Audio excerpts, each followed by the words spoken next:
I just want to check the audio's fine. So, boys and girls, this is Pete Thornton, all stashed up with black tears there. Look, you can see that. So, Pete, say hello, introduce yourself. What do you do? How long have you been in the rum industry? What are you all about? Oh, wow. Okay. How long we got? Yeah, I'm Pete. I've been in the industry, the drinks industry as a whole, since the sweet old age of 16. When I started. Wow. Yeah, which depressingly will be 30 years next year. You're not that old, Peter. Oh, You're no, never sadly, that old. I know, don't look it, right?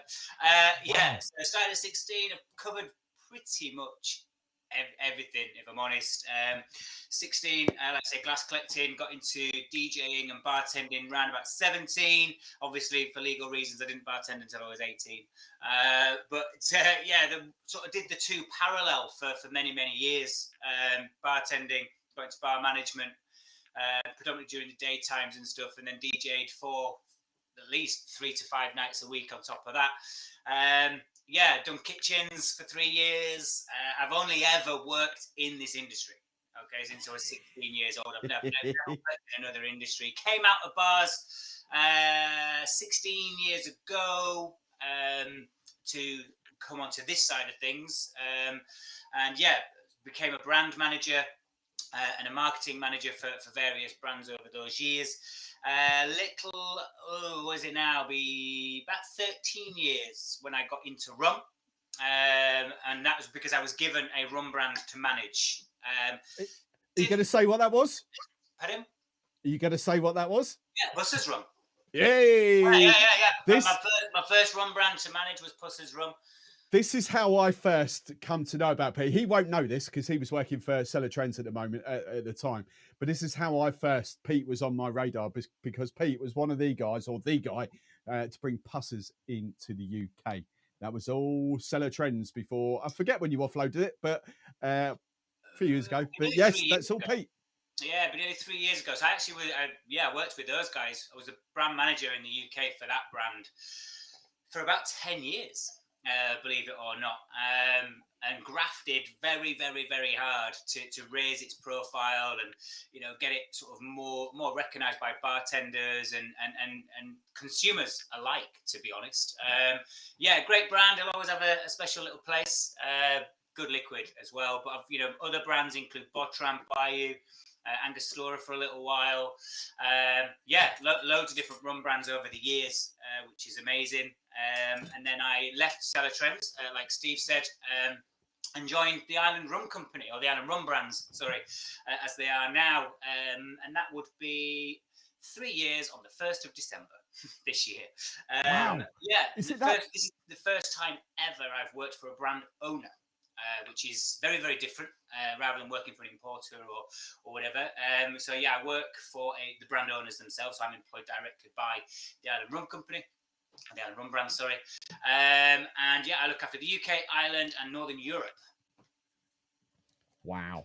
I put you on the big screen there because your home bar is getting a lot of love. And just before I get any further, okay. I can't, if it is my screen that's fuzzy, I can't do anything about it. I'm rocking out at full meg, so it'll be my server somewhere. So don't worry about it. I can't do anything about the stream my side, but Pete, you're crystal apparently. So yeah, This is Pete's home bar. Look at that, look.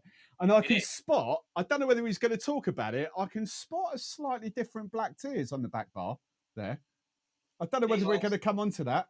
But yeah, the little blue label thing on there. We might come on to that a bit later. This is top secret, Steve. Is it? Oh, see, yeah. don't put anything. Don't put anything like that in front of me. In the UK, sadly, yet. But yeah, this is the DNA of Cuban rum, and this is aguardiente. So this is what all Cuban rum is based on. And in Cuba, we show this, I think, a little bit later on, but in Cuba, under this label, there is an aguardiente, there's a white, or which they call a silver dry. There's, of course, a black tea spice, but we also have a slightly aged variant as well, all under the same label, which are all available in Cuba. Wow. Not so in the UK yet, sadly. So yes, people, this is Pete's home bar. Pete became very famous during COVID because I think you went live Instagram, wasn't it? Every single Facebook week. and Instagram, yeah. Facebook and Instagram. Pete's Cocktail Hour, or whatever it was. Yeah, so that little setup there became very, very famous during COVID. And obviously for the screen purposes, it's actually 3 more shelves higher. It goes up into the apex of the roof, but it's actually 3 more shelves on top of that. And all that middle bit up to the top is all rum. But then vodkas and liqueurs and whiskies and bourbons and tequilas, and we've got everything really. Everything. Wow. A lot of toys to play with. So where are we going to start then? How do you want to kick this off? We've got basically, for those of you that don't know, we've got all my lots. So we've got about, I think this is quite a big one actually. It's about 30 of you have got little drams of this. Nice. What we've got is we've got Black Tears Cuban Spice Rum, and we've got Progresiva, which is I don't know. I keep saying proper rum. I've got to stop saying proper rum, but rum. Let's just call it rum.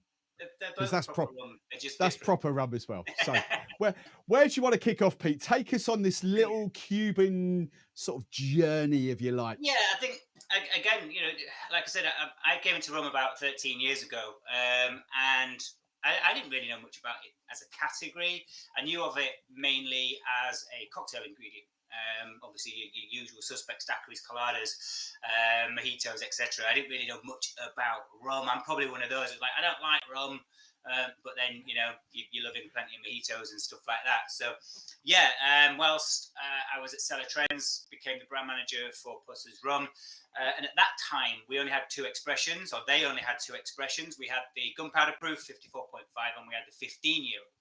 So my baptism of fire into the rum industry, the rum category, was gunpowder proof, basically.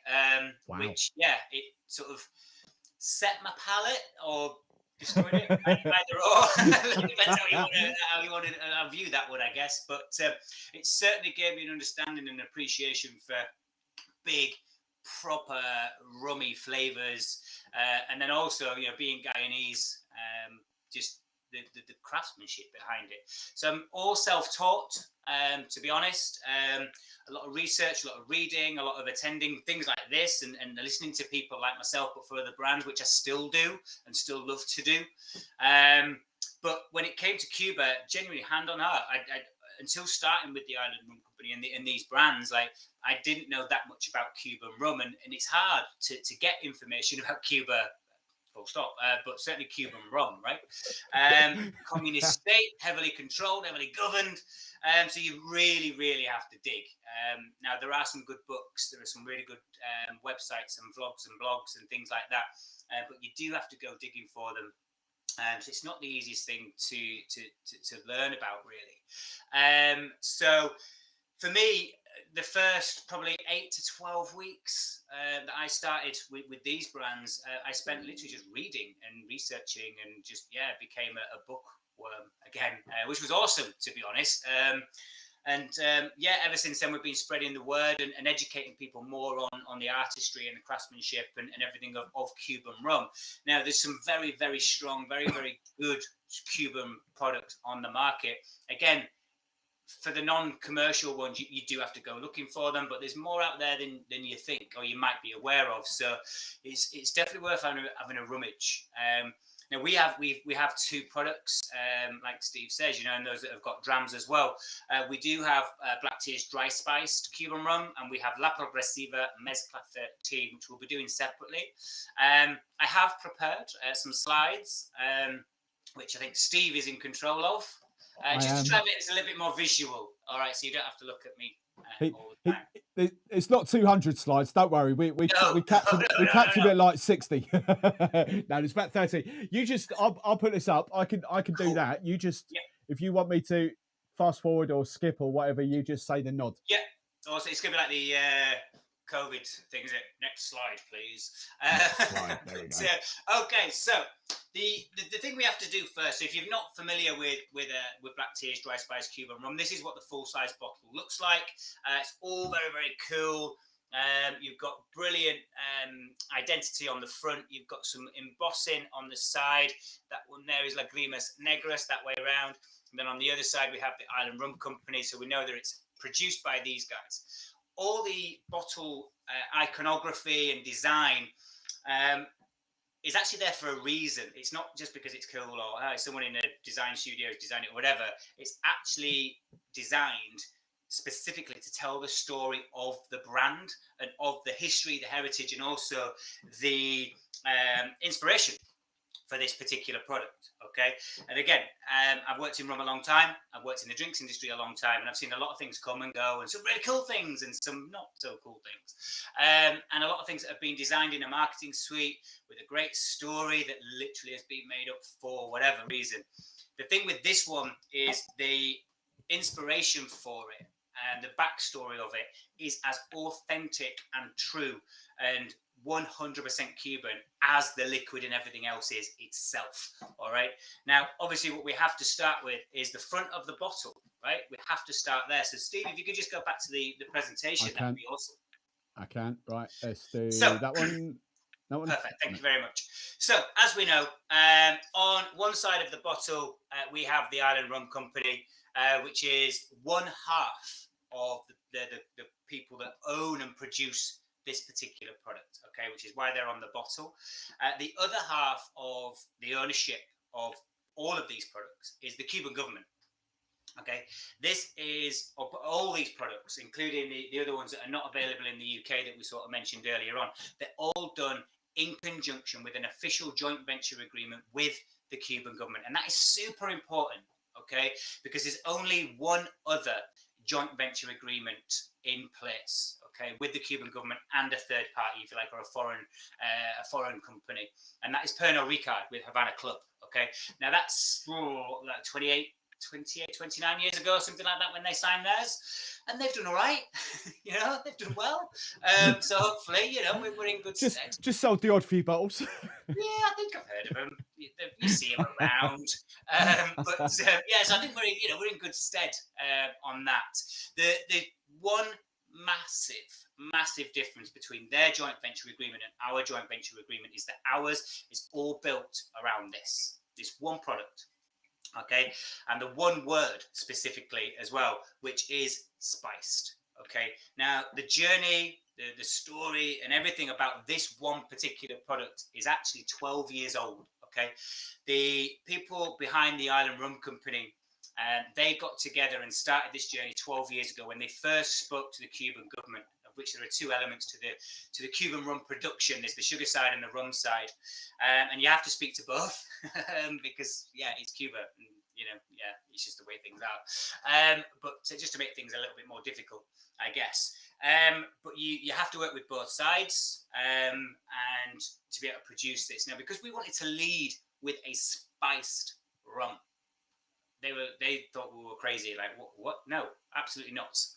Cubans are very protective, and and Cuban rum is very protected as well, which is brilliant, as it should be. All right, they're very good at what they do. But we wanted to lead with a spiced rum. Okay, and we'll come on to that a little bit later on. On the other side of the bottle, as I showed you before, we have two more words, which are lagrimas negras. Okay, and if there's anybody that is Spanish or speaks Spanish, I apologise now. Hey, they're used to it with my pronunciations. Don't worry. yeah. I'm from Leeds. My Spanish is not that great, but I try. Okay, so yeah, lagrimas negras. So lagrimas negras it's the name of a song. All right. And if you want to go back to the slide, Steve, please, that just brings this to life a little bit more. Next slide, please. Cool. So this tells you the story of the song itself. So like I said before, there's a lot of products that hit the market. Some of them stick around, some maybe they don't. But they've been created in a marketing suite because someone's had a really cool idea. And they want to try and bring that to life with a manufactured story or whatever. Lagrimas Negras exists. It's true. Okay, it's a song that was written by the people you see on your screen now, and not me and Steve, the other ones. And they are the guy at the top is Miguel Matamoros, and he headed up a little group called the Trio Matamoros. Okay, and they were massive in Cuba, and they were very, very famous for being the first sort of Afro-Cuban group, bringing together three gents with different heritages from different countries as well. And yeah, they created this musicality and this sound that Cuba has never heard before, fusing together various different islands and styles. Okay, so yeah, they're really, really famous over there. And in 1928, they were touring Cuba, and they were actually in Santiago, down the bottom of Cuba there. And they were staying at a guest house, and they'd just done one of their performances, and they were back at the guest house. And from one of the rooms, Miguel heard this lady crying, this noise of a woman, heartbroken, uncontrollable, and unconsolably crying, and spoke to the guest house owner and says, like, what's happened? What's going on? But obviously in, you know, beautiful romantic Spanish, not Yorkshire. And it was explained to Miguel that the lady had been ditched by her lover. Okay, and she was absolutely devastated. And Miguel started to paint a picture in his head of what the lady looked like, what she was going through. And again, a simple internet search takes you to this exact story. Okay, we haven't made this up. The lady actually appears on the back of every single bottle. Okay, she is the inspiration not only for the song, but for this liquid and this brand. When the Island Rum Company were putting this together, there was only ever one name for this product, okay? And it was Lagrimas Negras, because it's so infused today, so important to Cuban culture and Cuban people. So the lady, she was crying, and he painted this picture of her in his head. And in this picture, because she was so heartbroken, the tears that she was crying were black. Okay, black tears. On the front, we have Amor and Pena, love and pain. And the song itself is about love. It's the highs, the lows, the goods, the bads, the bits in between, the fear of losing it, the fear of never finding it. It's a powerful song, okay, when it first released in 1928. Over time, as things do, they take on a slightly different meaning. And today, that whole love, pain, highs, lows, joy, sorrow, etc., for the Cuban people, it's just more about everyday life. To be honest, let's be, life's a bit tough sometimes, as we all know. But hey, let's have a party and drink some rum. And that's kind of the Cuban mentality. So if you go back to the presentation again, if you would be so kind. So that just sort of summarizes what that's about. The next slide is actually the lyrics of the song. Okay. Now, like I said, it is a love song, or it was a love song when it was originally penned. Now, if you've got this on full screen, have a quick look through, have a quick scan through. It's interesting. I can't name many love songs that finish with lemon tree, lemon tree. So yeah, it's an interesting one. But you go on YouTube, and yeah, you'll see that this has got millions and millions and millions of views. This song, if we went to Cuba right now, we would hear this on the radio, people singing in showers, crazy old dudes in bright coloured outfits singing it on the corner. You'd hear it every single day. All right, it is super, super important to the Cuban people and their culture, their history, and just that message to each other of like, come on, let's make the best of what we can. Now, I think it should work. The next slide should be the actual video itself. Okay, so this is the song, which I thought would be quite cool for you to take your first sips of Cuban spiced rum and listen to the song behind it. Does it work, Steve, on your end? I don't think it will do. Not only that, sorry, I didn't realise what that was. YouTube will probably kill me. YouTube will probably kill me if that goes live. So what I'll do, people, I've got the presentation, peeps. I will put that in Discord later tonight or tomorrow morning. That's all. All right. Okay, no problem. Again, if you have some time at some point, just put Lagrimas Negras into the YouTube, and it'll bring you the video, several videos. But yeah, you'll see what it's like. Let's say it's one of if you went on Cuba's Got Talent, like people cover it all the time. It's just like, all right, off we go again. It's like somebody covering Adele over here. Do you know what I mean? So yeah, that's where it is. So it's not really what people associate Cuba to be. So Cuba is often, I think the next slide along actually is what you probably class as a more stereotypical view of Cuba. It's bright, it's sunshiny, it's the Cadillacs, it's the beaches, again, it's all the mojitos, the daiquiris. That is what Cuba is, the postcard image of Cuba. This isn't really about that. It's not for the tourists, it's not for the wish you were here crowd. This is for real Cubans.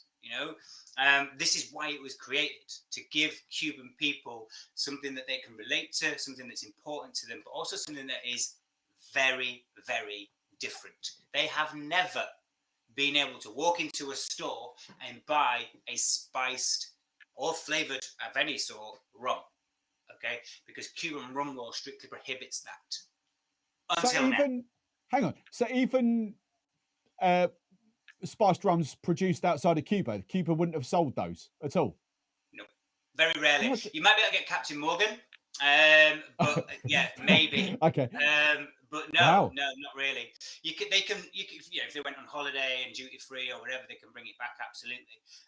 But certainly, there won't be many spiced rums. Like I said, there'll be the big players. In fact, maybe not Captain Morgan, because that's Diageo, right? And they're huge American. Yeah. Yeah, so again with America and Cuba, so no, there'll be very, very little, to be honest. And also, Cubans are very passionate and protective about their rum, right? They like good rum, so to them, it's always just been just drink good rum. Like, why would you do anything with it? Which, you know, I get that to a point. The way that the world's gone, certainly over the last 10 years, with the gin boom and various other flavor profiles that have come and gone. You know, spiced rum's been bubbling and bubbling and bubbling for a very long time, and by that I mean hundreds of years. You know, you go back to the sailors, the naval conquests, if you want to word it like that, of various countries, not just England, but various countries. When they were moving rum around the world, it absolutely would have been in barrels that have housed other things. So yeah, Sailor Jerry didn't invent spice rum. Shock, believe it or not. But yeah, so sorry, Steve, if you can just flick back to the slides. I've So we've got this forward. beautiful romantic view of what Cuba is. Now, the one in the middle, that is the map of Cuba. I've highlighted 3 areas there, top, middle, and bottom. Top is Havana, the bottom is Santiago, and right in the middle is the province of Ciego de Ávila. That is where we are. That's where we are made, okay? It's in a little town called Fala. It's tiny. It's famous for 2 things. Pineapple and sugar cane. That's it. But yeah, and weirdly, but also quite cool, is that every year in that province there's a pina colada festival, which is 1 week festival celebrating nothing but the pina colada. Oh wow! Sign me up. That's what I want to do. Oh, that's awesome. Yeah, I'm all over that. But yeah, it'd be wicked. So we are right in the middle of Cuba. And then next slide, please. To put a little bit more context into that. And again, thank you, sir. So the 2 stars, you've got the left star and the right star. The right star is Ciego de Ávila. That's where we are. You've got some little snapshots there of the distillery as well. And as you can see, it's very nearly 4.5-hour drive from Ciego de Ávila to Havana. It's a fair few hundred miles. You could do it a lot faster than that, except Cuban roads are shocking. So it does take a while. But yeah, and like you can see, there's just some imagery of the distillery itself. It's not, how should we put this? It's not gift shop ready. Shall we say? It's very rustic. It's very authentic. We only, to coin the phrase, we only got the keys for the distillery a little over a year ago, and we're still ironing out quite a lot of detail, a lot of red tape, what we can do, what we can't do, etc. Now, work has started on modernising the distillery and implementing health and safety, which is a first for this distillery. The distillery dates back to 1944, so it's a baby, really, in the scheme of things. You know, what we've got on this bar, what Steve's got on his bar, some of those distilleries go back to the 1780s, 1900s, right? So this is a baby in the scheme of things. 1944, and then 15 years later, Castro and Co came along, and the whole revolution thing, which pretty much damaged the distillery to nigh on extinction over X number of years, which, you know, it's a bit of a sad story. But unfortunately, it's part of Cuba's history, sadly. We actually have two areas. So again, if you just skip on to the next slide, Steve, thank you. So we have the distillery, the sugar mill, and the main production facility in Ciego de Avila at the distillery. We only own the distillery and the aging houses. We don't own the sugar mills or anything like that, or any of the land. That is still owned by the government. But we also have this, which is a second aging house and a smaller production facility for blending, aging, and things like that, which is just outside Havana. This is where the older rums go, basically. So if they're going to lay stock down for a very long time, it leaves the distillery and it goes to this area here. And if you can see on the bit that's circled on your screen, the mass majority of all machinery in the distillery and the aging house is all from the Soviet Union, which is post-revolution, when obviously the Soviets came along and helped Castro to build Cuba back up again. And that's a machinery that we're still using, believe it or not, which again, we're in the process now of sort of changing all that out. One of the cherries on a very rum-fueled cake of our joint venture agreement is that aging house there that you can see, or the two pictures with the barrels on, it's the tip of the iceberg. We have now round about just under 8,000 barrels of rum, which we're still dating some of it because the records are not very good. The markings on the barrels have come off or whatever, so there's quite a lot of it that's actually still being aged or traced to where it is, which is so cool. So hopefully we're going to find some gems in there, but it's all part of our joint venture agreement, and the Island Rum brands, along with the Cuban Rum, we own that now, and it's ours to play with and do as we wish. So next slide, please. On it, there we go. Boom. Thank you. So these three ladies are the ones who head up basically all the production. We have Cuba's very first female ron maestro. We have Cuba's very first female master blender, and then we have a strong team coming up the ranks, which are all female heavy. These ladies are beyond brilliant at what they do, and to be at the top of the rum tree in terms of production anywhere in the world is pretty unusual, to be fair. Rum is a pretty male dominant business and an industry, but to be a woman, a female, at the top of any business in Cuba is pretty rare. But to be a woman at the top of a rum business in Cuba is super rare. And we have two, basically, of Cuba's first ever, which is super important. And specifically with this product here, which is their brainchild, basically, their toy, if you like. They're behind everything, but this was their little toy. This was ours. This was theirs.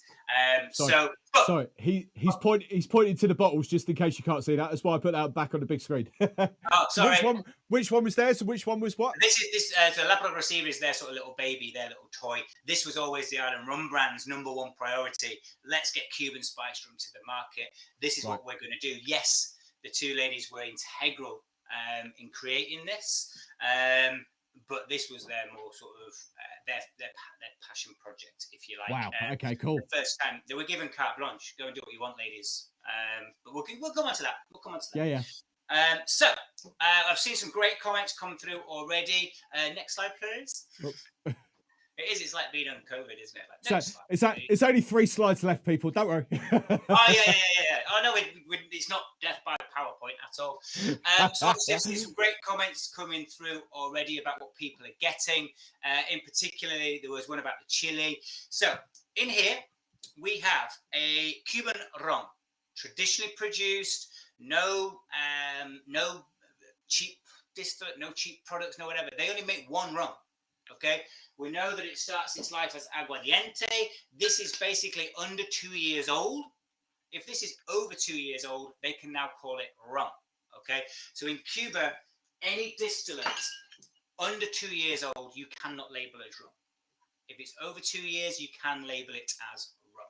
Okay, so the rums in here are actually a blend of rum. What Cuba do very, very well is they create rum base or rum bases. Okay, so it comes off still, goes into barrel for a minimum of 2 years. After that, it's up to you as a producer to do what you want to do with it. Okay, entirely up to you. You can bottle it and do whatever and serve it neat or whatever, or you can then start to blend it with previous batches. Okay, that's what the mass majority of all Cuban rum producers do. Okay, and we're no different to that. Okay, so this rum here is a rum blend, a rum base, containing rums between 2 and 5 years old. Okay, what they then do is they naturally infuse this with 3 ingredients, and pretty much all of them have been coming up on the right hand side in the comments there. There are only 3 ingredients in here. You can see them on the screen there in the presentation. We have cacao, we have coffee, and we have sweet chili pepper called ají dulce. Every element 100% authentically Cuban. Every element planted in the ground, put into the bottle on and from the island of Cuba. All right, no importing, no cheating, no exporting and cheating, nothing. The rum is produced there, everything is farmed and harvested there. It's all done on and from the island of Cuba, which is why when I said before that this is Cuba, the world's only 100% truly authentic spiced Cuban rum. You know, full stop. Okay, so there's some really good comments coming through there. I'm going to join you in my tasting as well. And I hope, Steve, I hope you are as well. I've got mine. Don't you worry. Yeah. There's some there about the neat. You like it neat and with colas.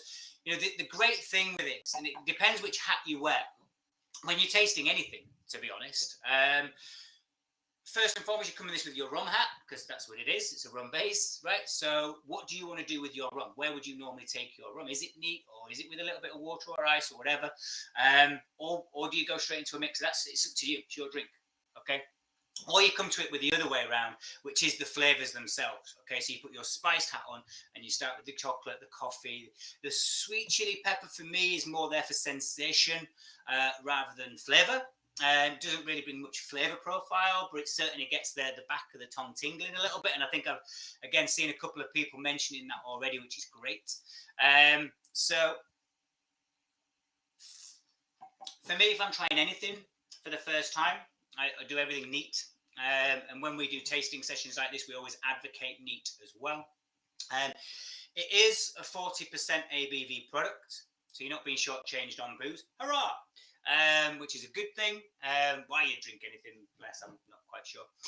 But yeah, it is 40% ABV, and there are 0 added sugars, flavorings, colorings, sweeteners, preservatives, nothing.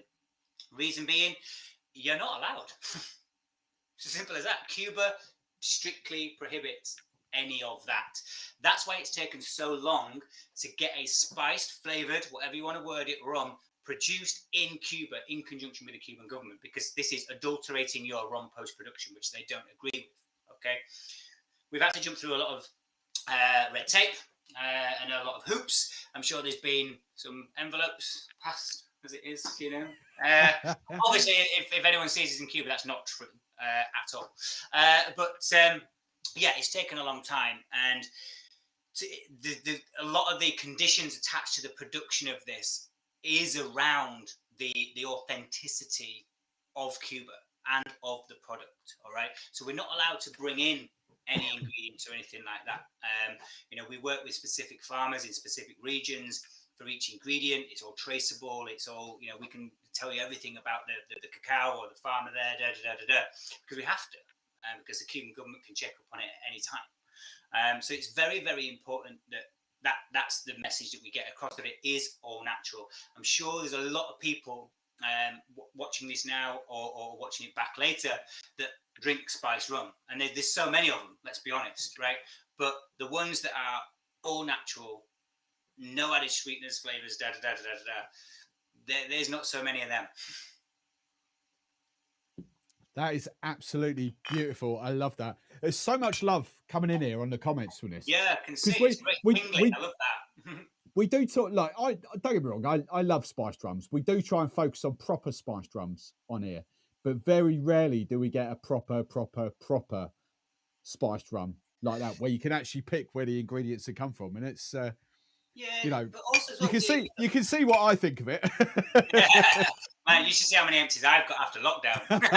Yeah, but you bloody work for the brand. Like, Honestly, anyone want empty bottles? I got loads of them. Yeah, no. The bottom line, right? And for me, like you're drinking a rum, right? Whether it's flavored or spiced or whatever is irrelevant. You're drinking a rum, and you should always know what's in your glass. So it should be rummy, right? And that should still be there, not just flavored or whatever booze. It is important that this is a rum product first and foremost. Can I ask a question? I'm not sure whether I should, but I'm going to do it anyway. Can I ask a question about that? Because this hasn't got that. Yeah, this hasn't obviously got that, has it? Before we dive into what that is. Yeah, yeah. So obviously, you produce a rum in Cuba, right? No matter who you are, whatever, your rum has to have. I don't know if it's going to come through on this or not, but. Sorry, I didn't want to say anything in case we couldn't, but I'll try and get it. No, it's fine. So at the moment, this one doesn't have it. There you go. Your lighting's better than mine. Very simply put, as you can see there, it's the Garantía. This is the Cuban government stamp of approval, basically. It shows that first and foremost, you adhere to every single element of Cuban rum law. You've made your rum properly, and it's kind of a tax stamp as well, to be honest. So yeah, I know this is not yours, but just to say, we'll put every bottle produced and shipped out of Cuba will have that. Okay. Now, at the moment, Black Tears doesn't have that because it's currently put together, the bottling. So it's all produced in Cuba, but the bottling itself takes place outside of Cuba. That's because it's cheaper to ship the liquid out of Cuba finished than it is to move the bottles in and then full bottles out, right? So it's cheaper. Some might say it's carbon footprint related. Yeah, no, I get it. I get it. Yeah, but it's probably not. So at the moment, it's not finished, as in like the cap is not put on the bottle of this in Cuba yet. Okay, by middle of next year, once we have to put the bottling line in. There's only certain distilleries at the moment that have their own bottling line, and a lot of the big companies have got grubby little mitts into those distilleries, so they don't really let other people do it. Okay, there's a lot of recycling that goes on in Cuba, and people will use other people's bottles and things like that. So our bottle is fully bespoke, as you can appreciate, both of them. So it's a very specific bottling line that we need. So it has to be done outside of Cuba at the moment. Part of the renovations, part of the updates that we're doing to the distillery is to put a bottling line in our distillery. Then this will have that. That is going to be huge. Yeah, but don't get me wrong. If we go to Cuba, you can buy this in Cuba on a shelf, in a supermarket, in a store or whatever. In Cuba, this has 100% market share of the spiced rum category. It's the only one you can buy. Only one you can buy. Yeah, but just as a marketing point from outside of Cuba, to be I know you can say it, but I don't know where the bottle is now, but Havana Spice. We know Havana Spice is not produced in Cuba. We get that. Yeah. But to have the actual physical words, this is the only spiced rum you will get from Cuba. That is huge. 100% produced, manufactured, put together, etc., on and from the island of Cuba. There's a question for you. I'll flash it up on screen. How much is it in Cuba? I think I know which one you're going to ask. How much is it in Cuba comparatively? Christ, God knows. It's cheaper than over here. Well, actually, in Cuba, it's the most expensive, one of the most expensive rums you can buy. It's $10 a bottle. Wow. So to put that into context, Havana Especial is about $4. How much? About $4. Holy hell! Yeah. Let's move to Cuba. Well, so again, the way that the Cuban government and the pricing and everything works, if we launched our own rum, right, Steve, and we put it to market, you can't change it. It's done, right? It's there. You cannot change it without starting the whole process again, okay? And that includes your pricing, right? So if you put a product to market at a certain price, you can't change that price. Things go up, down, whatever. Unlucky, man. Tough. And we've gone in at a higher price point to allow obviously, not I guess a loss of production costs or anything like that, but to allow for things going up and down, the volatile market and all the rest of it. That's become very, very paramount in Cuba, where at the moment Havana are removing their 3-star, their 3-year, their white from the market because they're losing money on it. Really? Wow. Yeah. Now, it may reappear as something else. You heard it here first. Pete says Havana 3 is going to disappear. No. That's what we heard. Yeah, they're just losing money on it. So Wow. they're having to remove it from the market, rebrand it or whatever, and then bring it back. Wow. That's what you have to do. You can't just go up and down every 10 minutes, But yeah, over there it's done. There's another one. That's an interesting comment there. The most expensive spiced by far. That's not true. There are more expensive spice rum on the market. Oh yeah. Hang on a second. We can trump that. Let's be honest, people. Let's be honest. That's surely got to be the most expensive spiced rum on the market. Surely. How much is that one, Steve? Oh Christ, about 50 quid plus. There is another one more than that, but plus the spice more than that, no? Is it? Well, it's just their gunpowder proof flavoured, right? Yeah, but it's not 50 plus quid, is it? It's not far off. Yeah. But no, there are other ones out there, and again, what people do, how they make it, or whatever is entirely up to them. Again, for us being Cuba, it is all natural. It takes a little bit longer to infuse the rum and to age the rum. This isn't massively produced quick, stick a load of stuff in it, boom, which, sadly is what happened to the gin market, let's be honest, right? Yes, there's a lot of that out there, and this isn't that at all. So, it is expensive in the scheme of a lot of things, but I'm a firm believer that you get what you pay for. I've got a question for Pete, not for you, Pete. Sorry, I've got a question for two specifically at home, Karen and Pam, but everyone else. Like, there's a lot of talk about the spices in here, but for me, this is actually a really neat a sipper. I would quite happily sip that neat. I know there's a lot of you that will drink that, but Karen and Pam, I want to know how you're getting on sipping that neat, or whether you feel that you have to mix it, because that'll be quite interesting. Because for me, that is. And this is what I love. I've gone down this Cuban rum sort of rabbit hole recently. I absolutely adore Cuban rums, but they're just full of flavour, but so soft and mellow and easygoing. And I love that about Cuban rums, really do. And this for me is a sipper, but with a little hint of flavour to it, if you know what I mean. I wouldn't call it. It is a spiced rum. Yeah, 100%. But it says on the bottle. But again, with this, the great thing is, and again, I think it's not necessarily just with this particular product, but any good liquid, with the quality of its production, the more you sip neat, it should do a few different things to the mouth. First and foremost, it should stay there, right? It should stay in the mouth, right?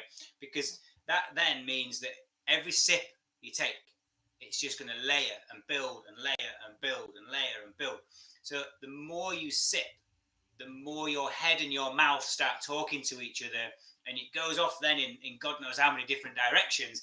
That's then when you get into the fun of, could it work with this, or could I do that? And the answer is yes, just do it. Like, what's the worst that can happen? If you mix it with something and it doesn't work, drink it anyway. Just don't do it again, right? If you mix it with something and you love it, tell everybody and drink it again. Like, it's so good at what you do. And there's been a lot of people in the comments there saying not sure what to do with it. I saw one about can't compare it against anything else. And I totally agree with you on that one, because there is no real competitor right now at all. A, because it's Cuban and all Cuban, but B, because of how it's made and how it's all the production processes behind it. There isn't. Don't get me wrong. There's some chocolate rums and there's some coffee rums and there's some but they're not comparable, really. Are, Um, are and we I'm not saying they're better or worse. I'm just saying they're not comparable. are we going to talk about sort of Cuban rum production with this? Hmm. Are we getting into the whole aguardiente and that with this? Yeah, so Or well, we touched a little bit on aguardiente. I'll bring it to the front again, just to I tease don't. you. My whole point was I didn't actually know whether it was relevant to that or not, or because So I'm not actually sure how that's made, like how the base rums come from that.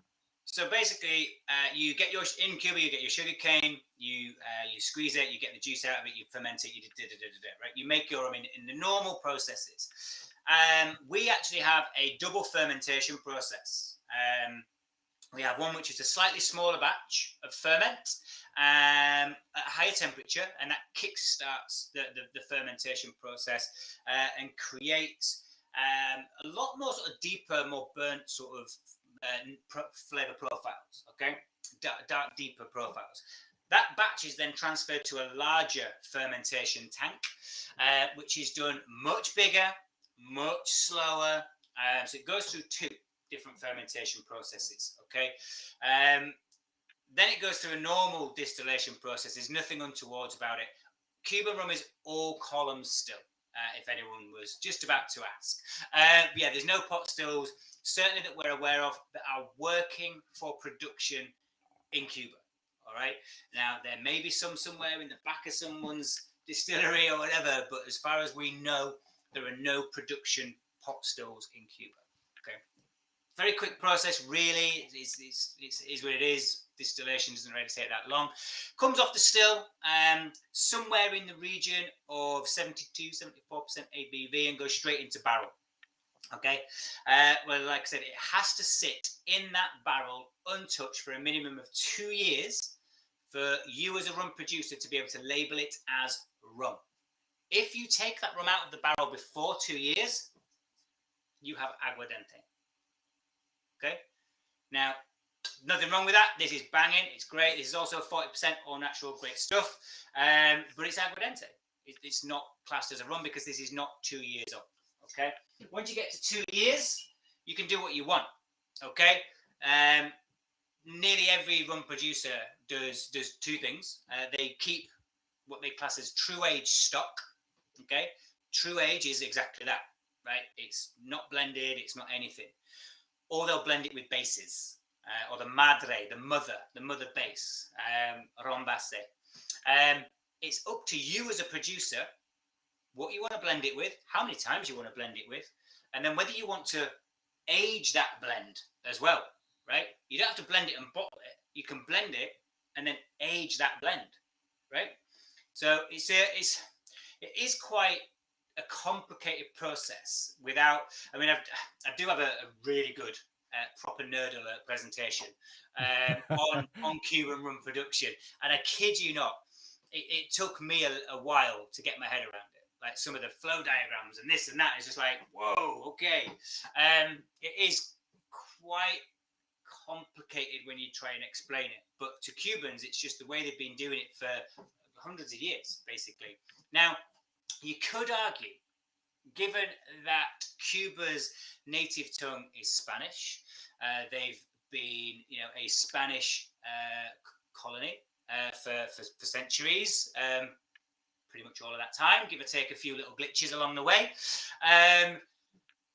You're blending rums of varying ages, whether you're creating a base to age or whether you're creating a base to bottle, but you're blending rums of varying ages. So you could argue that what you're actually doing is Solera blending your rum.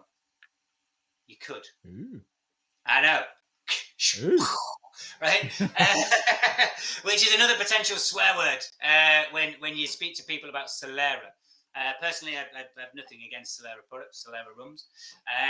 But these are blends of rums of varying ages, all right? Or they're the blends of rum bases which contain rums of varying ages, right? So, but because they're not putting an age statement, a year or whatever on the bottle, you don't have to label it as such. Okay, especially when it's a spice, right? That's what you're leading with. Yeah, it's a spice rum. That's what you want people to know. Okay, so yeah, I mean, I don't know if that answers your question. Does it help? Yeah, sort of. I mean, we've gone down the whole aguardiente destilado kind of well, I have the whole sort of rabbit hole a little bit, chatting to people Yeah. about their aguardientes. Well, it was interesting. You said 72 to 74. I thought aguardiente had to come off the still at 75 or higher. Again, it's up to you as a producer. Oh, okay. I thought. Sorry, I thought that was. I thought that was part of the law. I thought aguardiente had to be like the No, 75. because Okay, that's again, it interesting. depends on the vast majority of all distillate that comes off the still will be about 72 to 74, maybe 76 or Yeah. whatever, somewhere within that region. So yeah, but with Cuba, it's about age. It is worth pointing out to some people watching as well that if you went to, say, Puerto Rico, to Dominican Republic, and a lot of these column stills, a lot of these rums on column stills will actually be coming off the still a lot higher ABV as well. You're talking 80s, 90s, and when you get to that proof, you're kind of stripping back a little bit of flavour. So with the whole sort of lower ABV, sort of 70, well, say 75% ABV, you're kind of getting more flavour from your column still than you would mass producing at 80 or 90% ABV. Yeah, and I you think can that's also, it depends how many times it's been distilled. The more it's distilled, you'll tend to get higher rums as well, higher ABV rums as well. But again, the distillery that we have, the Verona distillery in Fala, there's no more than double distillation, like ever. They don't do it. cool. There's a question just coming from Tom. So is aguardiente a general Spanish term, or is it specific to Cuba? Spanish, yeah. Aguardiente.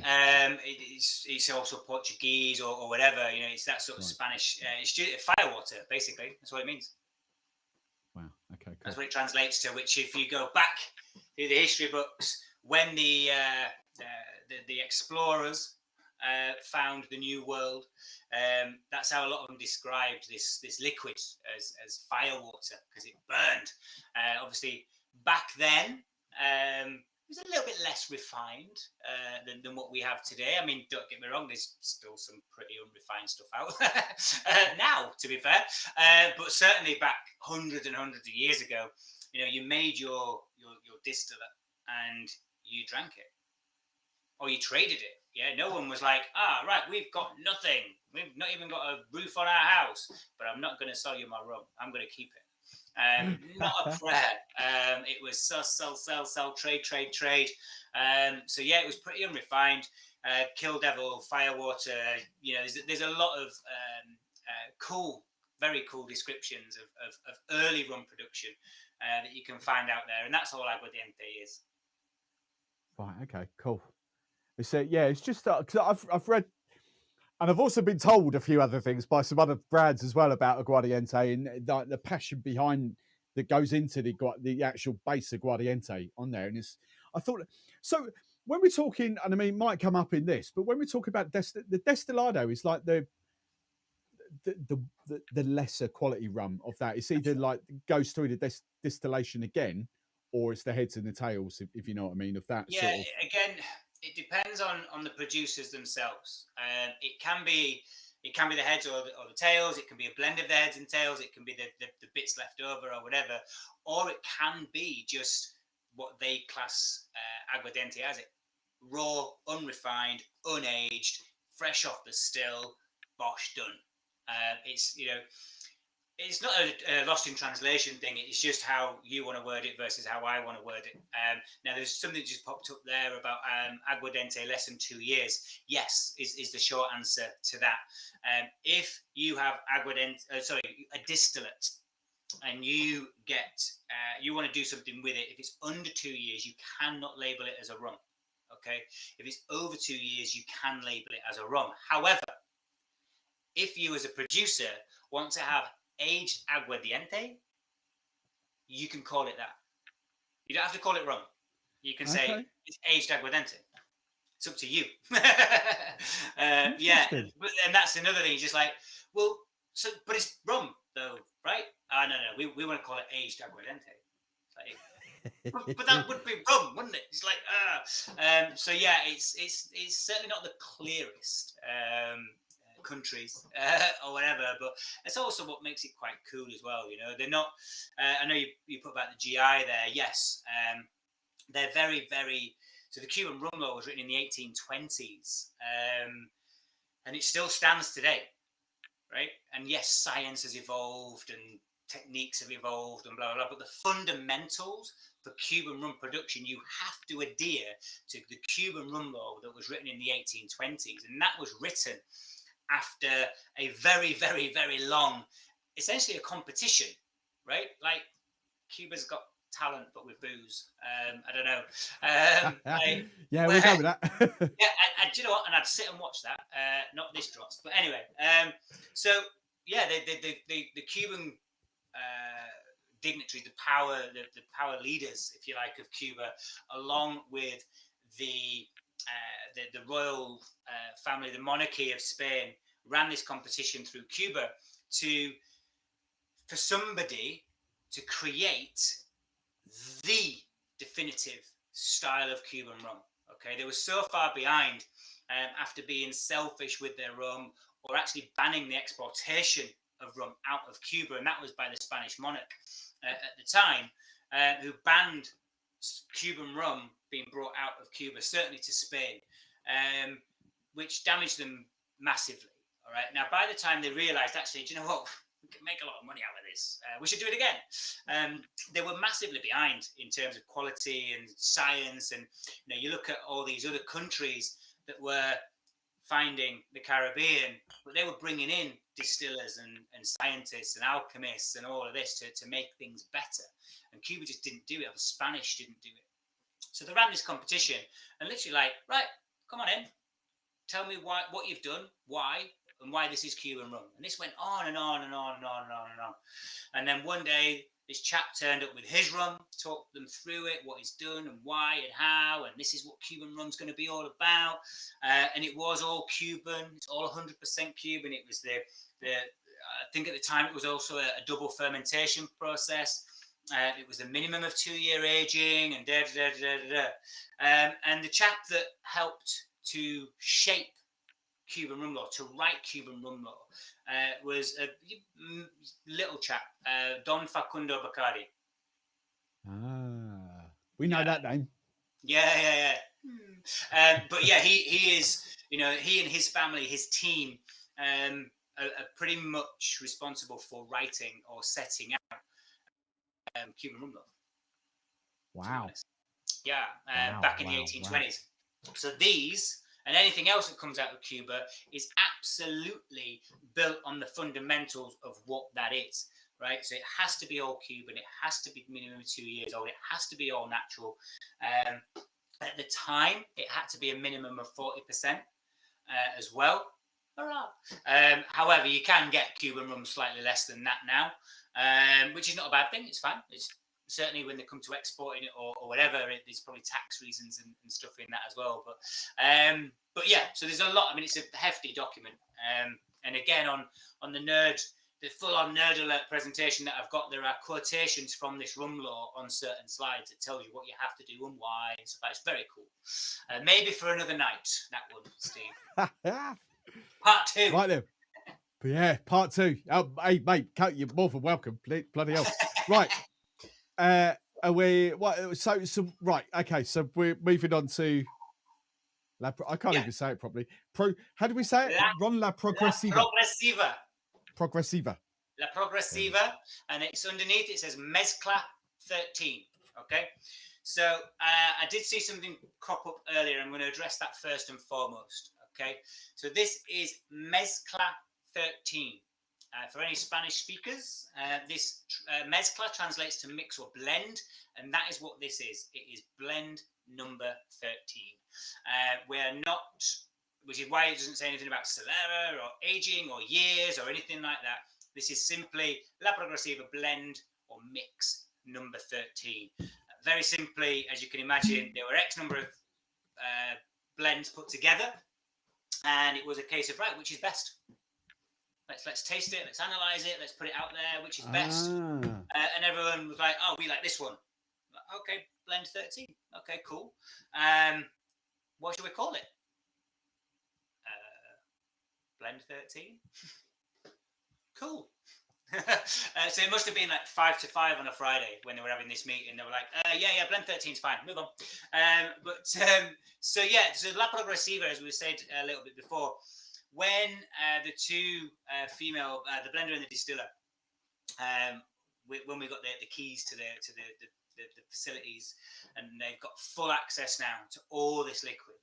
Okay, full access, and it was a case of, right, what do you want to do? What should we do? What can we do? How can we do this? And they were given 100% free reign. Right, you do whatever you want to do. Okay, and La Progresiva, again, the translation of that is progressive, or the progression. And there was this term all the time that kept cropping up, specifically from these two women, about how crazy it was that they've been given this opportunity, this freedom, in Cuba, in a heavily male-dominant industry, to be able to do what they want to do.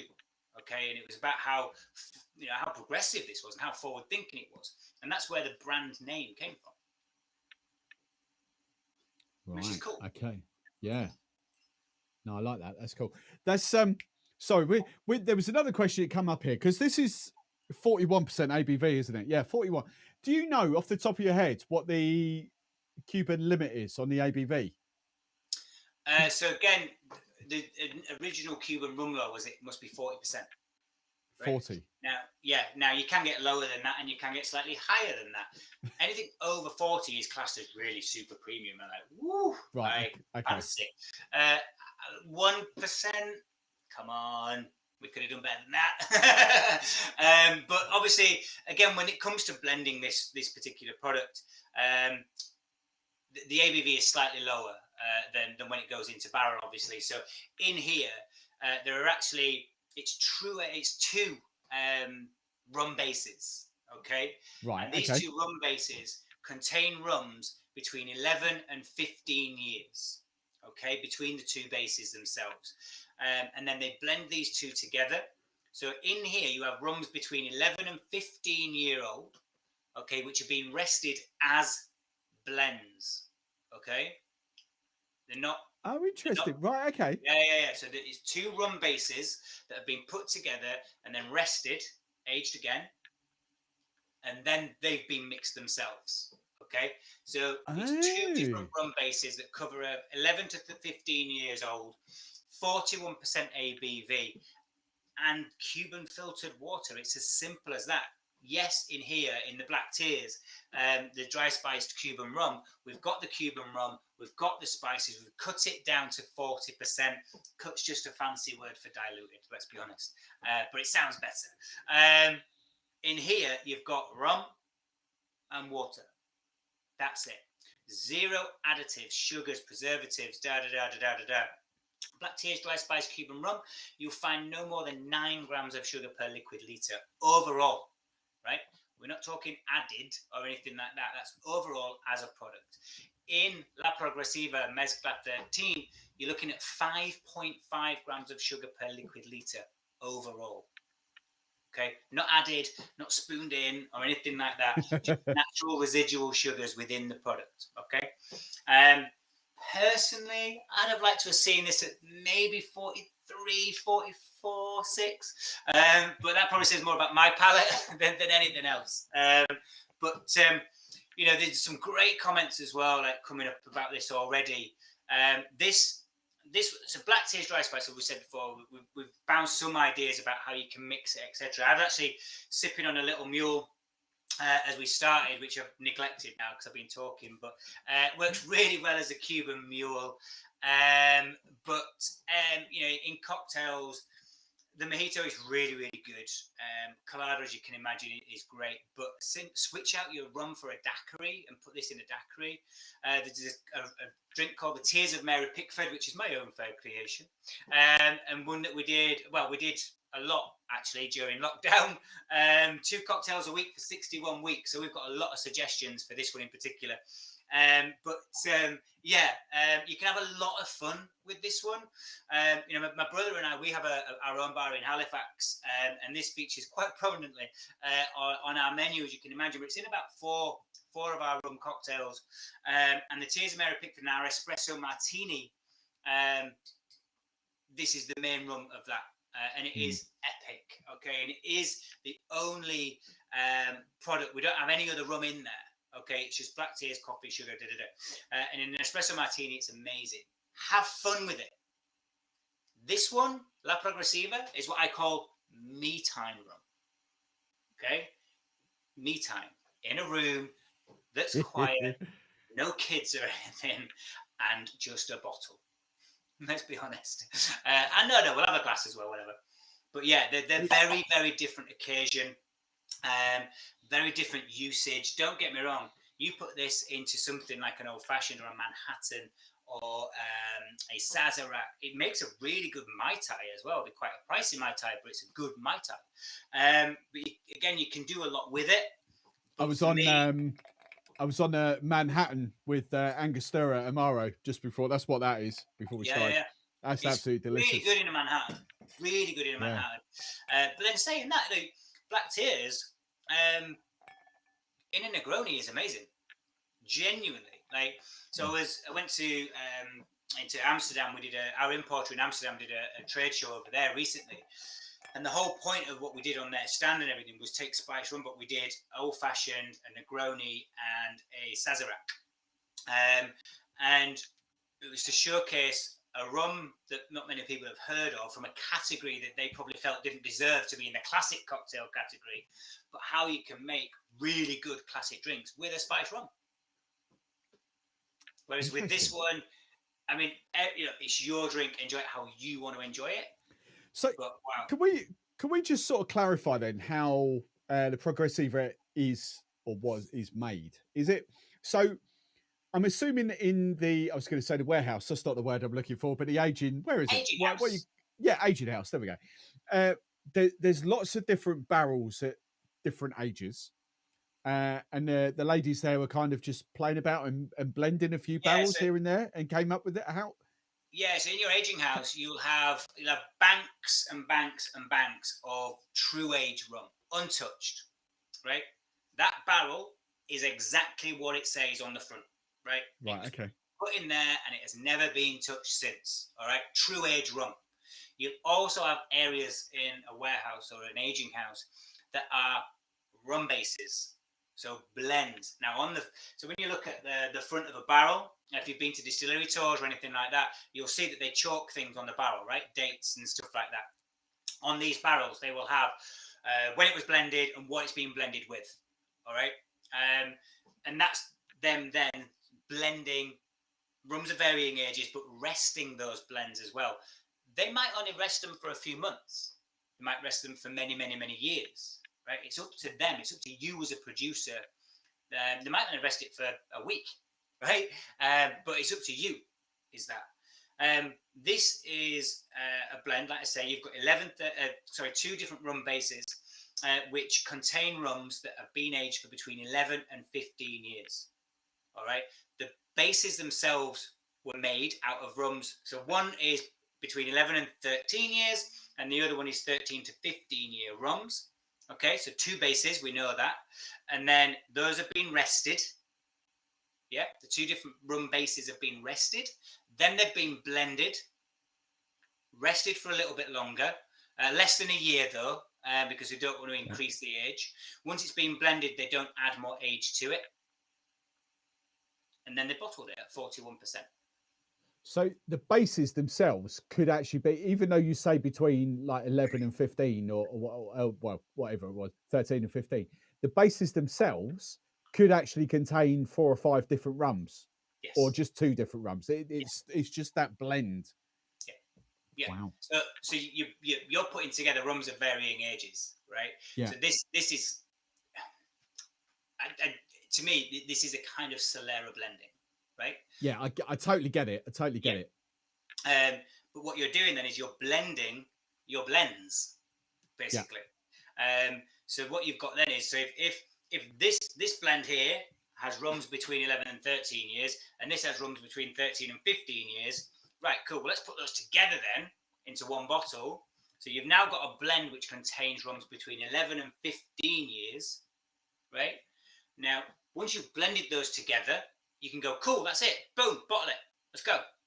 Or you can go, that needs to rest a little bit, right? And then it's up to you as a blender, you as a master blender, to go, not ready yet. No, not ready yet. Today it's ready, right? It's up to you. I think the I totally get the sort of similarities to Solera, but what my argument against comparing it, yeah, you could compare this to Solera, but my argument against comparing it would be with Solera, you're all the time topping up with Cuban rums or this particular, you can actually identify the ages that you're blending together. Yeah. So With when you said about with your topping up, Solera, you could, yeah, with Solera, you kind of wouldn't be able to pinpoint actually what a barrel is because it's all the time. so that's Solera aging, not Solera blending. Sorry. Two Right, things. okay. Yeah, two very different Yeah, things. So when you I'm go on from you. top to bottom, right? So your young rums at the top, your older rums at the bottom, your top. That's Solera aging because you're aging everything together, Yeah, right? I'm with you. If you take all these are different barrels, right, and they've all got different rums in them, and then I'm going to put them all together. I'm blending rums of varying ages. That's Solera blending. I'm with you. But then, Two very different things. but then, or am I just being stupid here? Wouldn't Solera blending be most rums that aren't single cask? In theory. Yeah, yeah, Dun, dun, yeah, dun. yeah. Yeah, So, I mean, you look at the so definition. Yeah, let's just pick on him. Let's just do it. Like Dawley's 12-year-old is going to be a blend of 12, 14, whatever. So your so you're Solera, blending rums of varying ages. yeah, right. Yeah. There we go. So Right. yeah, you look at the definition of Solera blending, and it is about you blending rums of varying ages. Yes. There's nothing wrong with it. There's absolutely nothing wrong with it. A few years ago, it was at the Spirit Show, I think it was, and I hosted a talk on the main stage, and it was called "Is Solera a Swear Word?" And it's brilliant because you mention Solera to people, but certainly like the enthusiasts, and boom, does it go crazy? It's brilliant. It's like chuck a grenade in there and just stand back and watch them go. There's been comments as well about Solera saying some of their favourite rums are Solera and whatever. There's zero wrong with Solera rums, but what you'll find is that a lot of the Solera rums on the market also add a lot of sugars and sweeteners and stuff as well. And I think that's where the majority of arguments come from for Solera rums. It's not necessarily the blending of the liquid itself. It's the other things that they chuck in. Yeah. Which for Cuba, we're not allowed to do. Yeah. I think there's a kind of probably two or three, a handful of brands. Let's just say a handful of brands that kind of give Solera aging a bad name or a bad reputation because you kind of associate, because they're so big, you kind of associate Solera aging being the same as that. But yeah, I totally get you. Yeah, there's nothing wrong with it. I mean, it's been going on for centuries. Do you know what? I think that is the first time I've heard Solera blending being mentioned. But when you say it like that, virtually 90% of the bars, 90% of the bottles I've got behind me, you could quite easily call Solera blended. Because the whole purpose of my channel is rum under 50 quid. So I don't really have that many single cask rums. I've got a couple, but not many. So all these rums are blended. And of course, they're going to be Solera blended. Yeah. I like what you've done there, Pete. That's quite interesting. That's thrown a few grenades. Chucking some cats into their pigeons. That's what we do. That's it. Let's get a proper discussion going.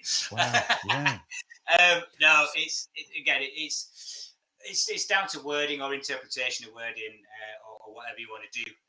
Obviously, I've worked with Solera products in the past and True Age products in the past, and if you're into rum, cool, man. If you're enjoying what's in your glass, brilliant. Like, does it matter, right? No one's got the right to tell you otherwise, but just know what's in your glass. And it's people like myself whose jobs it is to give people that information. This is absolutely delicious. This stuff. I'm getting every time I come back to it. When I finish the glass, I don't know who it was, but I saw a comment up there about the sort of nail varnish, the acetone.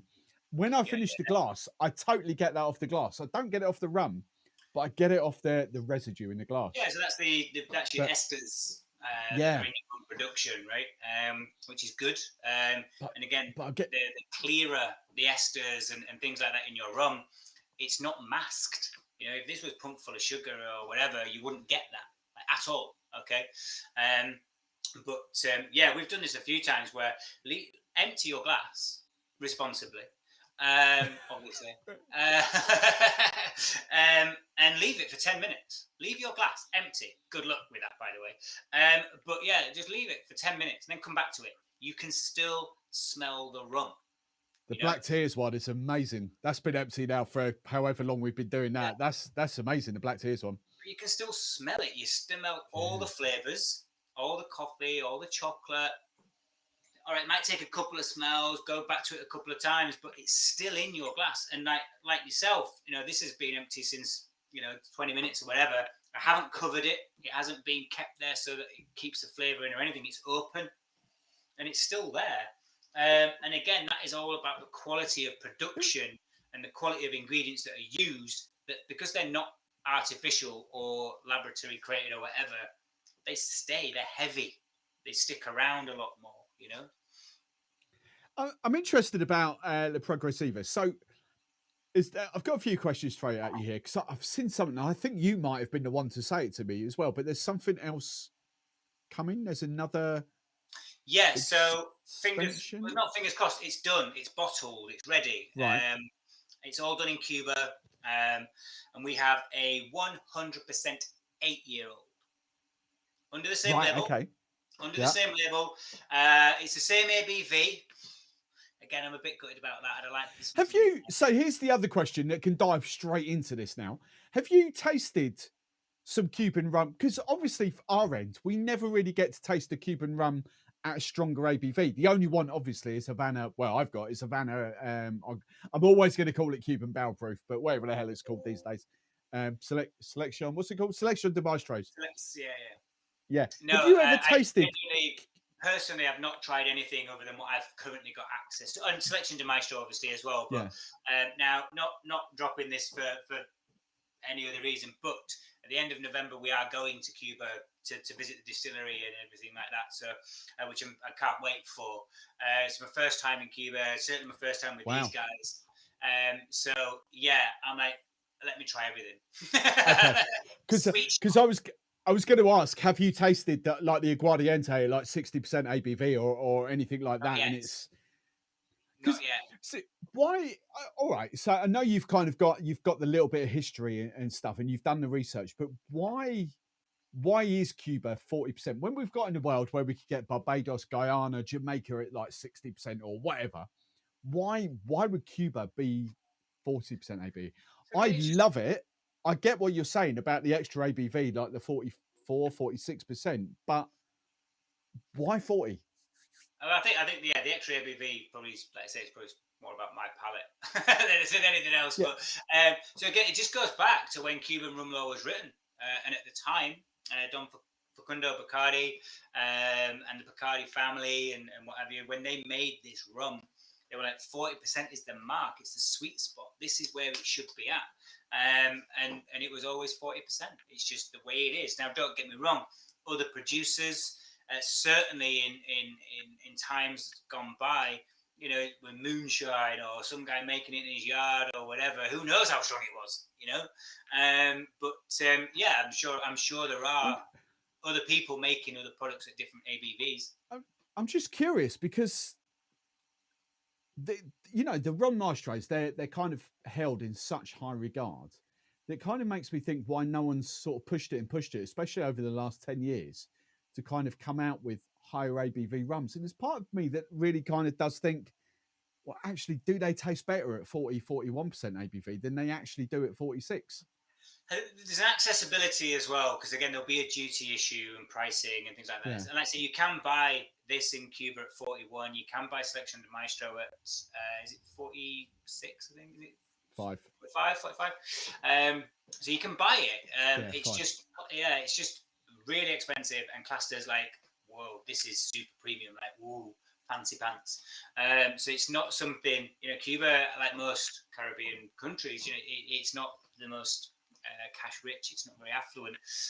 So when you can buy a product for $4, right? And crack on, right? Where this in Cuba is going to be super expensive. Genuinely, I don't even actually know what this is on a shelf in. But this is $10. This is going to be a lot more than that. But yeah, it's down to you as a producer to do what you want. I'm just fascinated just to see whether we start to go down the route where we get sort of Cuban rums, like cask strength Cuban rums, or I don't think we've, from the little bit of knowledge that I've got, I'm not sure we will, but that'll be fascinating.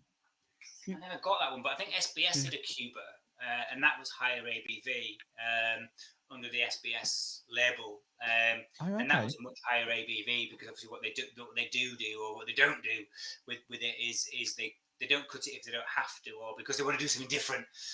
So I'm pretty sure that was higher as well. I never got a chance to try that, unfortunately. But yeah, it'd be great for me anyway, just for my own pure curiosity.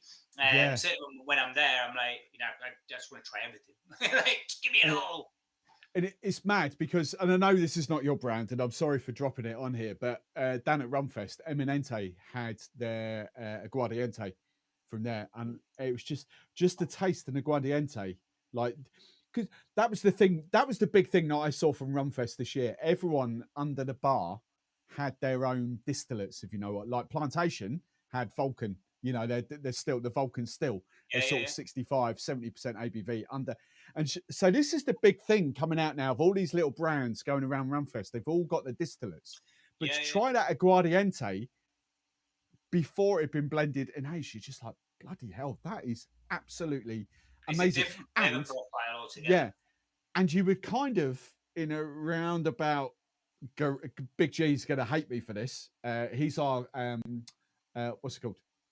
Agricole lover in here. Geraint, you can see his comments in up. Nothing wrong with that.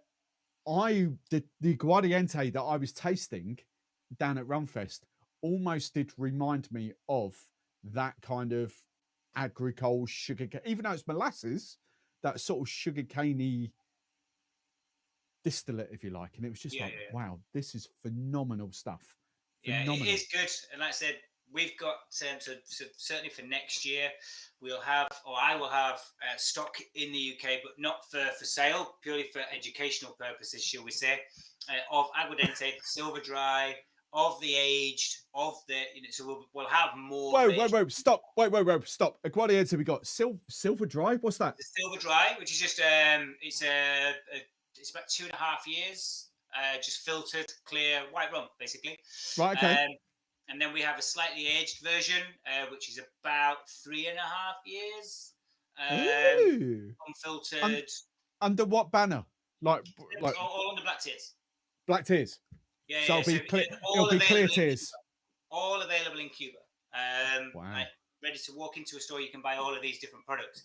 But going back to your point with Rumfest. Now, I have a bottle here.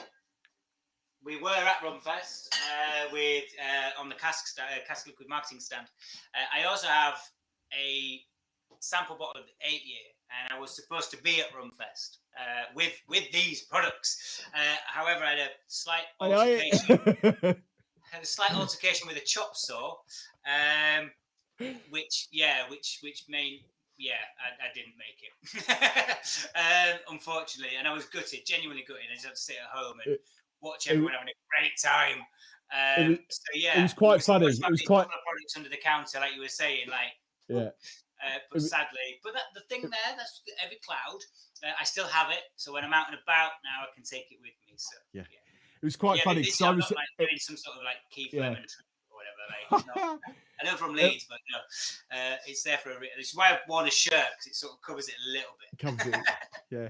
It was quite funny because at one point I was with Lewis Hayes and Sean, Lewis Hayes Merchant House and owns that. Yeah, so I was with them and Sean and Distillery.